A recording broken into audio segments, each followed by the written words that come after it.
عندما تسخر رياضة الجولف لخدمة العمل الاجتماعي تكتمل الصورة النبيلة للرياضة بصفة عامة.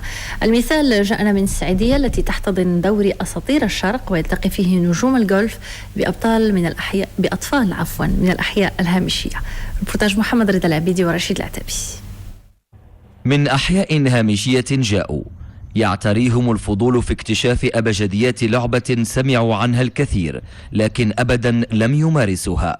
أطفال كان موعدهم اليوم مع نجوم قدموا من أوروبا وآخرون من المغرب رافقوهم عبر مختلف مسالك جولف السعيدية. جينا اليوم باش نديروا واحد التظاهرة على الجولف. شرف لينا كبير نلتقوا مع أبطال كبار بحال لورون برو، بحال بزاف بحال داك المدرب تاع باساج جيرمان. قاسم هؤلاء الأطفال متعتهم بالمشاركة في هذه التظاهرة 120 رياضيا وفاعلا في مجالات مختلفة، ضمنهم 19 لاعبا محترفا في الجولف وآخرون نجوم في رياضات أخرى. التقينا بأناس محليين وخصوصا الأطفال وكل الظروف مواتية لقضاء وقت ممتع. كنلعبوا في الشرق اللي هي في السعيدية، كنشوفوا اللي هما أبطال أوروبيين اللي هما من فرنسا ومن المغرب، وحنا جد فرحانين باش نجيو لهاد المنطقة هذه باش المنطقة تزيد تكبر شوية من ناحية ديال الجولف. موعد رياضي لم يخلو يومه الأول من التنافس، لكن النتائج فيه لا تهم، فالهدف الأول والأخير خدمة العمل الاجتماعي والسياحي. الهدف هو كاريتاتيف، كيجيو هنايا وهاد لي بروفيسيونيل اللي عمرهم ما شافوا هاد الجولف كيكتشفوه، كيقول لك حنا درنا التروفي حسن 2 درنا رابا، ولكن هاد الجولف عندكم عظيم خصو يتعرف. دوري أساطير الشرق في عامه الثالث يترجم فلسفة جمعوية تساهم في فك العزلة عن العالم القروي بإنشاء عدد من المنشآت التربوية والرياضية، ويقدم صورة عن منطقة سياحية بمؤهلات عدة تختزل كما باقي جهات المملكة جمالية الطبيعة وتتحدث بكل لغات العالم. Le sport au service des jeunes des quartiers défavorisés, une noble cause que l'ex-international du rugby Abdellatif Benazi prend à bras le corps à travers son association Nour. À Saïdia, des jeunes s'initient à la pratique du golf, aidés en cela par des célébrités sportives qui ont répondu à l'appel du cœur. Rachid Latabi et Boukr Ben Rabrit. Originaire d'Oujda, ex-international de rugby, il est également passionné de golf. Abdellatif Benazi se met au service d'enfants défavorisés. Grâce à son association, des dizaines de jeunes s'initient à la pratique du golf. Aujourd'hui, nous avons regroupé des jeunes de l'association de rugby que je dirige pour les initier à la pratique du golf et profiter de la présence de grands noms de cette discipline sportive ici à Saïdia pour les prendre en charge, le temps de leur apprendre les bases nécessaires à la pratique de cette discipline. Une occasion pour ces centaines de jeunes de l'association Nour de vivre un grand moment de fraternité au contact également de grandes figures du sport. Je suis venu pour m'initier à la pratique du golf, un sport qui demande beaucoup de concentration et de conditions physiques.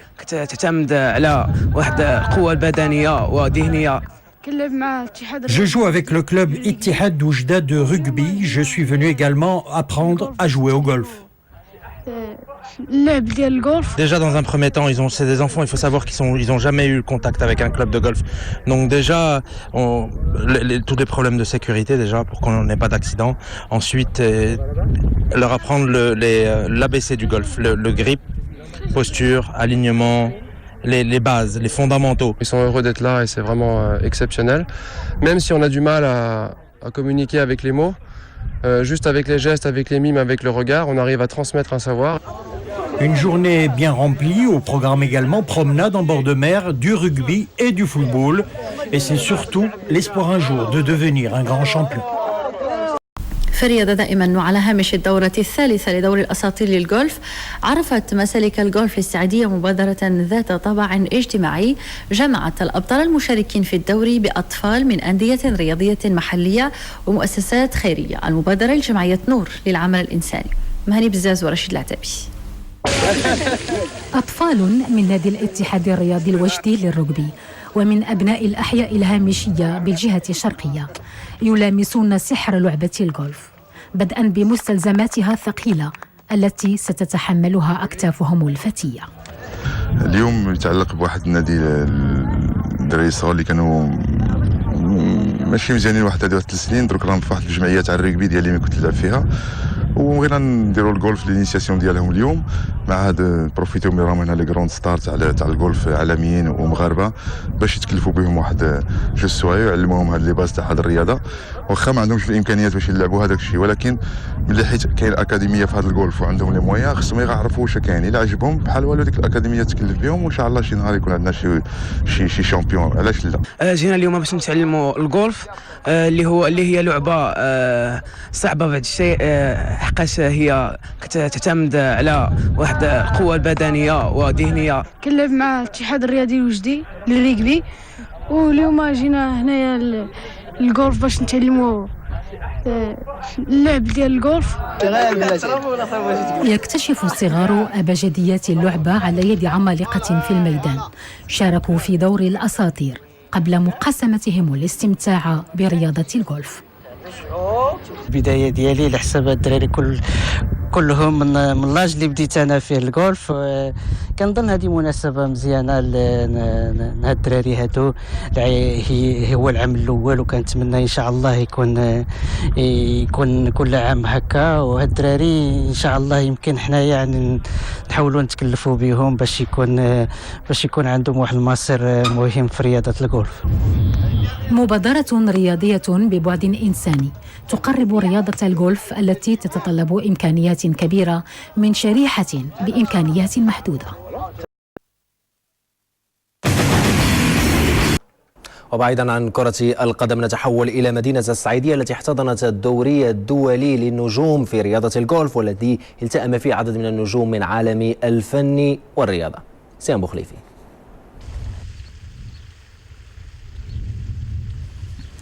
مدينة الصعيدية الوجهة السياحية بامتياز التي تستقطب سنويا سياحا من شتى أنحاء العالم، كانت هذا الأسبوع على موعد مع حدث رياضي مميز، إنه الدوري الدولي للجولف الذي حضره ثلة من نجوم الرياضة الوطنية والدولية في مختلف التخصصات.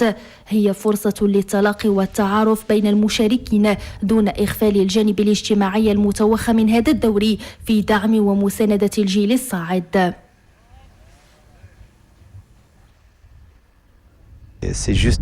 C'est juste vraiment, comme je vous l'ai dit tout à l'heure, une grande joie que d'être ensemble, de passer, je veux dire, des journées entières comme ça, avec des gens que vous ne connaissez pas auparavant, et après vous découvrez plein de gens très sympas, des personnalités, c'est juste un vrai bonheur. On profite et aujourd'hui on a la chance d'être là sur un merveilleux parcours, et avec le beau temps en plus, et c'est vrai qu'en France on n'a pas l'occasion d'avoir beaucoup de soleil, donc c'est encore plus sympa.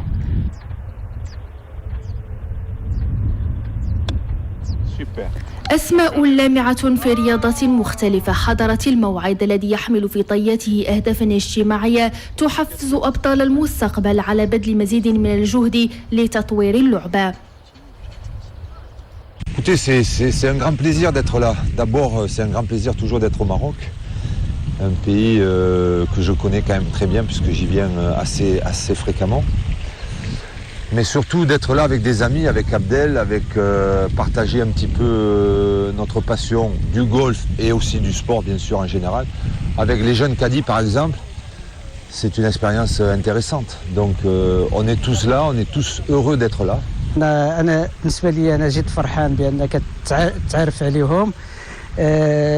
كنظن بالنسبه حتى المنطقه هذه منطقه شرقيه اللي هي خص يكون فيها الجولف، وفعلا فيها واحد الجولف اللي هو في المستوى، وكنتمناو الناس يلعبوا هذه الرياضه هذه.